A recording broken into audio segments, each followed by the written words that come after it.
ഞാൻ സ്വന്തം പറയാണ്, ഞാൻ വരുന്നില്ല. ഇവരാരും എനിക്ക് ഒന്നും തന്നിട്ടൊന്നല്ല, ഞാൻ വരുന്നില്ല. കാരണം ഞാൻ അതിൽ എഴുതി വെച്ചിരിക്കുന്ന. അപ്പോൾ ഫാമിലി സെഗ്മെന്റ് ആരംഭിച്ചതിന് ശേഷവും നമ്മുടെ നൂറ ആദില വീട്ടുകാർ നമ്മുടെ ബിഗ് ബോസിന്റെ ഹൗസിന്റെ ഉള്ളിലേക്ക് എത്തിയിട്ടില്ല എന്നുള്ള ഏറ്റവും ലേറ്റസ്റ്റ് റിപ്പോർട്ടാണ് ഇപ്പോൾ പുറത്തു വരുന്നത്. അതിന് ആധാരമായിട്ട് ഒരുപാട് കാരണങ്ങൾ നൂറയുടെ കുടുംബക്കാർ തന്നെ പുറത്തുവിട്ടിട്ടുണ്ട്. അത് അത്രയ്ക്കും അനുഭവിക്കുകയും അത്രയും നമ്മുടെ സമൂഹത്തിന് മുമ്പിൽ തരം താഴ്ത്തപ്പെടുകയും ചെയ്ത ഒരു മാനസിക വിഷമത്തിൽ നിന്നാണ് അവർ വരാത്തത് എന്നാണ് ഇപ്പോൾ പുറത്തു വരുന്ന വാർത്തകൾ.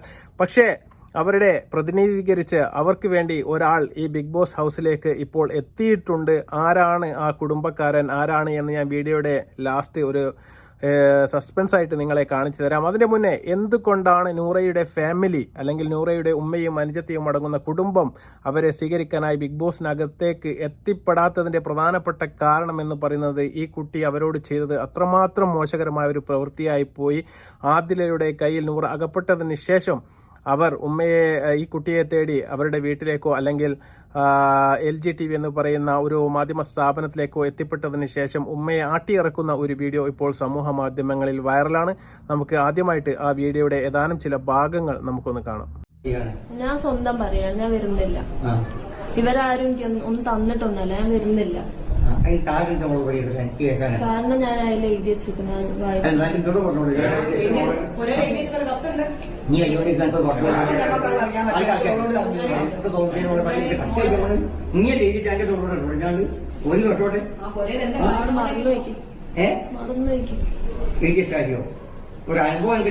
അതല്ല, ഓൾക്ക് എന്താന്ന് വെച്ചാല് നിങ്ങളടുത്ത് ഇപ്പൊ അത് പറയാന് സുരക്ഷിതമായിട്ട് തോന്നുന്നില്ല. അത് അല്ലെങ്കിൽ ഓള് പറഞ്ഞിട്ടുണ്ടാവും.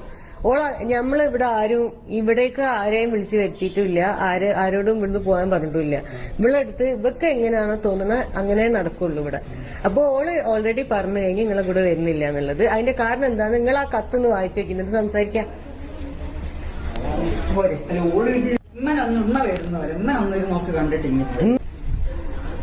ഓള് ഇവിടെ തന്നെ ഉണ്ട് 2 ദിവസം. നിങ്ങൾ കണ്ടു കാണും, വളരെ മോശകരമായ അല്ലെങ്കിൽ സങ്കടകരമായ ഒരു അവസ്ഥ ഈ കുട്ടികളുടെ ഭാഗത്ത് നിന്ന് നമ്മുടെ നൂറയുടെ ഫാമിലിക്ക് നേരിടേണ്ടതായി വന്നിട്ടുണ്ട്. പ്രത്യേകിച്ച് അതിൽ നൂറയുടെ ഉമ്മൂമ്മയും അല്ലെങ്കിൽ മൂത്താപ്പയും എല്ലാം തന്നെ ഈ കുട്ടിയെ സ്വീകരിക്കാനായി വീണ്ടും അവിടെ എത്തിയ സമയത്ത് ഞാൻ സ്വന്തം ഇഷ്ടപ്രകാരമാണ് വന്നത് എന്നും എനിക്ക് തിരിച്ചു പോകാൻ വേണ്ടി താല്പര്യമില്ല എന്ന് വീട്ടുകാരെ ഒരു കത്തിലൂടെ അറിയിക്കുന്നതാണ് നമ്മൾ കാണുന്നത്. അത്രയും മാനസികമായി ഒരുപാട് ബുദ്ധിമുട്ടുകളും വിഷമങ്ങളും അനുഭവിച്ചതിന് ശേഷം ആ മൂത്തുമ്മ കുട്ടിയോട് പറയുന്നുണ്ട്, ഒരു പ്രാവശ്യമെങ്കിലും നിന്റെ ഉമ്മാനെ ഒന്ന് ഒന്ന് സംസാരിക്കുക എന്ന് കെഞ്ചി അപേക്ഷിക്കുന്നത് നമ്മൾ കണ്ടു. ഇത്രയും ഒരുപാട് വിഷമങ്ങളും സങ്കടങ്ങളും എല്ലാം ആ കുടുംബം അനുഭവിച്ചിട്ടുണ്ട് എന്നുള്ളത് നമ്മൾ മനസ്സിലാക്കണം. അങ്ങനെ തന്നെയാണ് നമ്മുടെ സമൂഹത്തിൽ നോർമലായ രീതിയിൽ ജീവിച്ചു വരുന്ന ഒരു കുടുംബത്തിന് ഒരിക്കലും ഇത്തരം ലെസ്ബിയൻ കപ്പിൾ എന്ന് പറയുന്ന ഒരു ആശയമൊന്നും അത്ര പെട്ടെന്ന് അങ്ങോട്ട് അംഗീകരിച്ച് കൊടുക്കാൻ വേണ്ടി നമ്മുടെ സമൂഹവും നമ്മുടെ മനസ്സും ഒന്നും നമുക്ക് സാധിക്കുകയില്ല. കാരണം അവർക്ക് സമൂഹത്തിലാണ് ജീവിക്കേണ്ടത്. നമ്മുടെ സമൂഹത്തിൽ അത്തരം ഒരു കാര്യങ്ങൾ സ്വാഭാവികമായിട്ട് നടക്കുന്ന ഒരു പ്രക്രിയയെ അല്ല എന്നുള്ളതാണ്. രണ്ടാമത്തെ ഒരു കാര്യം ഞാൻ പറഞ്ഞതുപോലെ ഈ കുട്ടി എന്ന് പറയുന്നത് സ്വാഭാവിക ജീവിതത്തിൽ വളർന്നുകൊണ്ട് സ്വാഭാവികമായ ഫാമിലി ലൈഫോട് കൂടി മുന്നോട്ട് വന്ന ഒരു കുട്ടിയാണ് നമ്മുടെ നൂറ. ബാക്കി കാര്യങ്ങൾ കൂടി നമുക്ക് കേൾക്കാം. സ്വതന്ത്രമായി ജീവിക്കാനുള്ള എല്ലാ കഴിവുള്ള ആൾക്കാരാണ്.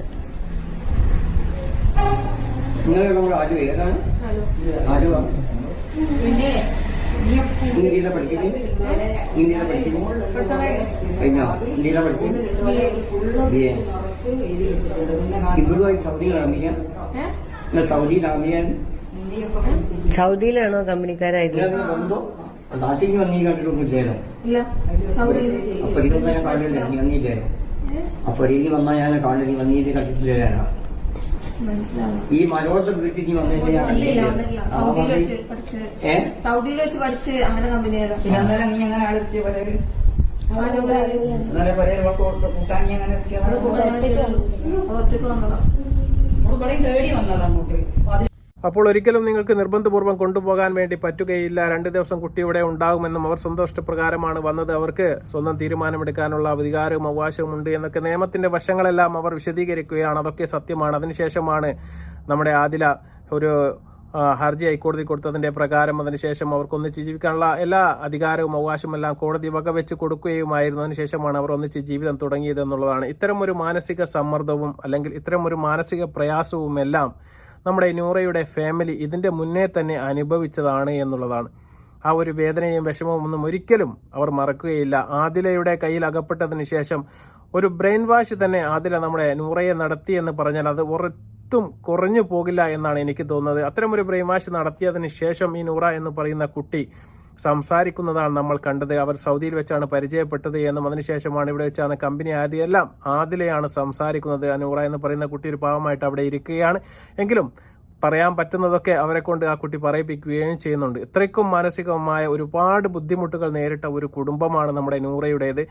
ബിഗ് ബോസ് ടീമും അതുപോലെ തന്നെ ഒരുപാട് ഇതിൻ്റെ അണിയറ പ്രവർത്തകരും അവരുമായി ബന്ധപ്പെടുകയും ബിഗ് ബോസ് ഹൗസിലേക്ക് അവരെ എത്തിക്കാനുള്ള കഠിന പ്രയത്നം തന്നെ അവരുടെ ഭാഗത്തു നിന്ന് അവർ ചെയ്യുകയും ചെയ്തിട്ടുണ്ട്. പക്ഷേ അവർക്ക് വരാനുള്ള ഒരു പേടിയെന്ന് പറയുന്നത് ഒരു പ്രാവശ്യം അല്ലെങ്കിൽ 2 പ്രാവശ്യം ഈ കുട്ടിയെ തേടി അവരുടെ അടുത്തേക്ക് ഉമ്മയും ഉപ്പയും അനുജത്തിയും എല്ലാം എത്തിയതാണ്. പക്ഷേ അവരെ ശരിക്കും പറഞ്ഞാൽ ആട്ടി ഇറക്കുക എന്നുള്ള ഒരു നടപടിയായിരുന്നു ഇവരുടെ ഭാഗത്ത് നിന്ന് അന്ന് ഉണ്ടായത്. ആ ഒരു പേടിയും ആ ഒരു വിഷമവും ആ ഒരു സങ്കടവും ഒന്നും തന്നെ ആ കുടുംബത്തിനെ ഇതുവരെ വിട്ടുമാറിയിട്ടില്ല എന്നുള്ളതാണ്. ആ പേടിയിൽ നിന്ന് അവർക്ക് ഇപ്പോഴും ഇതേ ഒരു അവസ്ഥ വീണ്ടും ജനങ്ങളുടെ മുന്നിൽ കാണുന്ന ലക്ഷക്കണക്കിന് ആൾക്കാർ കാണുന്ന ഒരു ഷോയാണ് ഈ ബിഗ് ബോസ് എന്ന് പറയുന്നത്.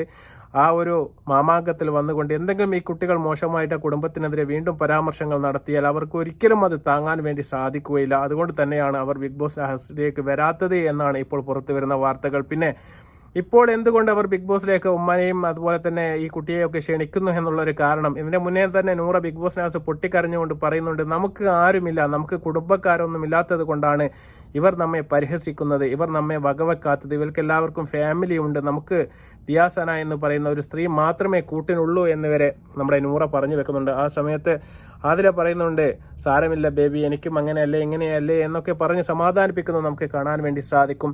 ഇപ്പോഴാണ് നൂറ എന്ന് പറയുന്ന കുട്ടിക്ക് ഈ ഫാമിലിയുടെ ഒരു വിലയും അതുപോലെ തന്നെ സ്നേഹവും അതുപോലെ തന്നെ ഈ എന്താണ് അതുകൊണ്ടുള്ള പ്രാധാന്യം എന്നെല്ലാം നമുക്ക് ഷാനവാസിൻ്റെ ഇടപെടൽ കൊണ്ടും അദ്ദേഹം കുടുംബത്തിനെക്കുറിച്ചും അതുപോലെ തന്നെ കുട്ടികളെക്കുറിച്ചുള്ള മഹാത്മ്യവും എന്തുകൊണ്ട് കുട്ടികൾ വേണമെന്നും എനിക്കിപ്പോൾ 20 വയസ്സുള്ള മകനുണ്ട് എന്നും നാളെ അവൻ എന്നെ നോക്കിക്കൊള്ളും എന്നുള്ള പ്രതീക്ഷയിലാണ് ഞാൻ മുന്നോട്ട് ജീവിക്കുന്നത് എന്നും ഞാനൊരു ഹാർട്ട് പേഷ്യൻ്റ് ആണ്, എനിക്കൊരു അറ്റാക്ക് കഴിഞ്ഞ മനുഷ്യനാണ്, ഇതുപോലത്തെ ഒരു അവസ്ഥ ജീവിതത്തിൽ നിങ്ങൾക്കും വരാമെന്നും നിങ്ങളെയും കാത്തുകൊള്ളാനും സംരക്ഷിക്കാനും ഇതുപോലെ തന്നെ കുട്ടികൾ വേണ്ടേ എന്നിവരെയൊക്കെ നമ്മുടെ ഷാനവാസ്ക ഈ കുട്ടികൾക്ക് പറഞ്ഞു കൊടുക്കുന്നത് ഒരു ഏട്ടൻ എന്ന സ്ഥാനത്ത് നിന്ന് അല്ലെങ്കിൽ ഒരു അച്ഛൻ എന്ന സ്ഥാനത്ത് നിന്നെല്ലാം പറഞ്ഞ് മനസ്സിലാക്കുന്നത് നമ്മൾ കണ്ടു.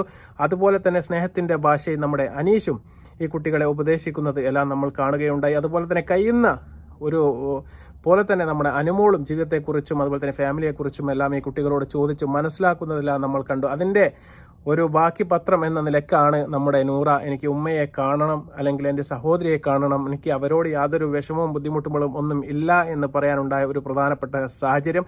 അതിനുശേഷം അവസാന എപ്പിസോഡിൽ ഇപ്പോൾ നൂറ പറഞ്ഞിരിക്കുന്നു, ഞാൻ ആദിലയുടെ കയ്യിൽ അകപ്പെട്ടു പോയതാണ് ലാലേട്ട എന്ന് പറയുന്ന ഒരു വർത്തമാനം ഈ കഴിഞ്ഞ ഈ പ്രൊമോയിലാണ് ലാലേട്ടൻ പുറത്തു വിട്ടത്. അത്രയ്ക്കും നൂറയുടെ മനസ്സിൽ നൂറയുടെ വിഷമങ്ങളും ആകുലതകളും എല്ലാം ചെറിയൊരു പ്രയാസങ്ങൾ ഈ ഫാമിലിയുമായിട്ട് ഉണ്ടായ സമയത്താണ് ആദില എന്ന് പറയുന്ന കുട്ടി നൂറയുടെ മനസ്സിലേക്ക് കയറുന്നത്. കുറച്ചുകൂടി കെയറും കുറച്ചുകൂടി സ്നേഹവും കുറച്ചുകൂടി കരുതലും ആദിലയുടെ ഭാഗത്തു നിന്നായിരുന്നു ആ കുട്ടിക്ക് കിട്ടിയത്.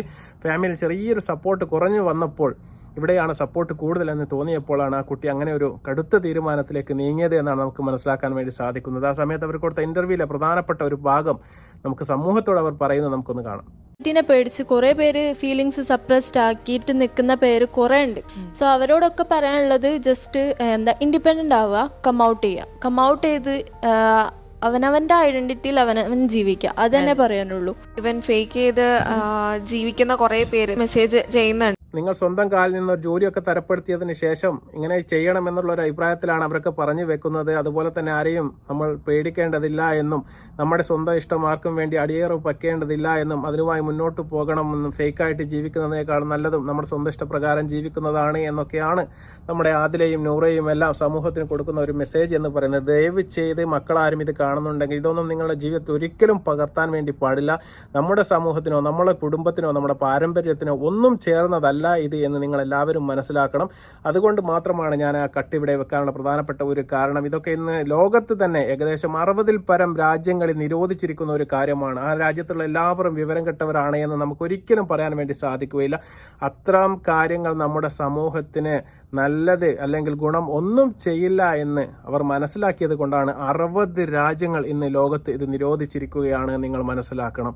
അതുകൊണ്ട് തന്നെയാണ് എനിക്ക് നമ്മുടെ കുട്ടികളോട് കാണുന്നുണ്ടെങ്കിൽ പറയാനുള്ളത്, ഒരു കാരണവശാലും ഇത്തരം സാഹചര്യങ്ങളുടെയോ ഇത്തരം കാര്യങ്ങളോ നമ്മുടെ ജീവിതത്തിൽ പകർത്തുകയോ അല്ലെങ്കിൽ ഇനി ആരെങ്കിലും പകർത്തുണ്ടെങ്കിൽ അവരെ ഉപദേശിക്കുകയോ നിങ്ങൾ ചെയ്ത് കൊടുക്കണം. ഇത് തെറ്റ് തന്നെയാണ്. നമ്മുടെ സമൂഹത്തിൽ ഒരിക്കലും ചേർന്ന ഒരു നടപടി അല്ല എന്നുള്ളതാണ്. നമുക്ക് നമ്മുടെ ഉമ്മമാരും ഉപ്പമാരും അല്ലെങ്കിൽ അമ്മമാരും അച്ഛന്മാരും എല്ലാം കാണിച്ചു തന്ന നമുക്കൊരു പാരമ്പര്യത്തിൻ്റെ ഒരു വഴിയുണ്ട്. ആ വഴിയിലൂടെ നീങ്ങുക തന്നെയാണ് നമ്മൾ ചെയ്യേണ്ടത്. നമ്മുടെ പാരമ്പര്യം അത് തീർച്ചയായിട്ടും നമ്മൾ കാത്തു സൂക്ഷിക്കണം. അത് നമ്മുടെ കടമയാണ്. എന്നാൽ അവസാനമായി ഞാൻ നിങ്ങളോട് പറഞ്ഞിരുന്നു, ആരാണ് ഇവരുടെ കുടുംബത്തിൻ്റെ ഭാഗത്ത് നിന്ന് അല്ലെങ്കിൽ അതിന് പകരമായിട്ട് നമ്മുടെ ബിഗ് ബോസിലേക്ക് എത്തുന്നത് എന്നുള്ളത് ഇതാ നിങ്ങൾക്ക് കാണാം. ദിയ സന, ആ സ്ത്രീയാണ് തീർച്ചയായിട്ടും ഇവരെ സപ്പോർട്ട് ചെയ്യാൻ വേണ്ടിയിട്ട് ഇപ്പോൾ ബിഗ് ബോസ് ഹൗസിലേക്ക് വരുന്നത് എന്നുള്ളതാണ് ലേറ്റസ്റ്റ് റിപ്പോർട്ട്.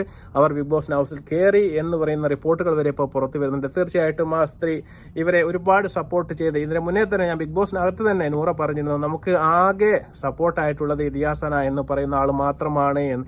തീർച്ചയായിട്ടും അവർ വരട്ടെ, അവരെ സപ്പോർട്ട് ചെയ്യട്ടെ, എന്താണ് മുന്നോട്ട് നടക്കുന്നത് നമുക്ക് കാണാം. അതിനെ മുന്നേ ഞാൻ പറഞ്ഞിരുന്നു, അതിൽ ഔട്ടാവുകയാണെങ്കിൽ തീർച്ചയായിട്ടും നൂറയുടെ ഫാമിലി ബിഗ് ബോസിനകത്ത് എത്തുകയും നൂറയെ സന്ദർശിക്കുകയും അവരുമായി ബന്ധപ്പെട്ട ചർച്ചകൾ നടത്തുകയും എല്ലാം ചെയ്യാൻ അവർ സന്നദ്ധമായി ഇരിക്കുകയാണ്. അത്തരമൊരു സാഹചര്യം ബിഗ് ബോസിനകത്ത് ഇപ്പോൾ ഇല്ല. തീർച്ചയായിട്ടും ഈ ആഴ്ച തന്നെയാണ് ഫാമിലി സെഗ്മെന്റ് ആരംഭിച്ചത്. തീർച്ചയായിട്ടും അവർ വന്നിട്ടില്ല. ഇനി വരുമോ എന്ന് നമുക്ക് കാത്തിരുന്ന് കാണാം. വീണ്ടും നല്ലൊരു വാർത്തയുമായി വരുന്നവരെ നന്ദി, നമസ്കാരം.